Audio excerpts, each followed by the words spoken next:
I was at a debate here recently and somebody said, well, doesn't the Shroud of Turin prove that Jesus Christ lived on earth? Well, I don't need the Shroud of Turin to prove Jesus lived on earth, but what about the Shroud of Turin? Somebody sent me this book and said, oh, Brother Hovind, you got to read this. This is proof that Jesus was buried in the burial cloth, you know, proof of death, burial, and resurrection of Christ.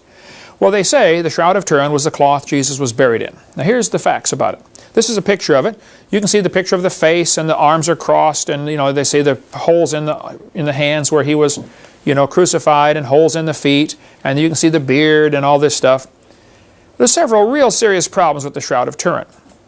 They say you can see the outline of his beard and his wounds. Well, the Bible says his face was bound about with a napkin. The piece around his head was different than the piece around his body. In John chapter 20, it says, Peter went in and saw the linen clothes lie, and the napkin about his head, not lying with the clothes, but in a place by itself. The Shroud of Turin has one cloth covering the head and the body. It's not the burial cloth of Jesus. They saw the linen clothes lie by themselves, Luke chapter 24. Isaiah prophesied that they would pluck off his hair. Well, the Shroud of Turin shows a man with a beard. He didn't have a beard. By the time he got buried, they had plucked off the hair of his cheeks, okay? 1 Corinthians says it's a shame for man to have long hair. This guy had long hair. At least the image does, okay? Jesus did not have long hair. He was not a Nazarite. He was from Nazareth, okay? The custom of that day was to have short hair. If the custom was to have short hair, then why did Judas have to kiss him to pick him out of the crowd if Jesus had long hair? He could just say, hey, he's the long-haired guy, go get him.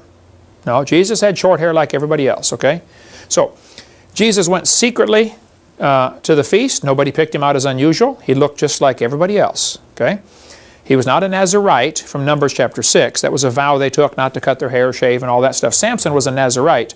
Jesus was from Nazareth. Don't get the two confused, okay? It's no connection whatsoever. So the Shroud of Turin is a really old cloth. It might even be a cloth somebody was buried in. It might even be a cloth somebody who was crucified was buried in. I wouldn't argue any of that. But it's not Jesus. That's for sure.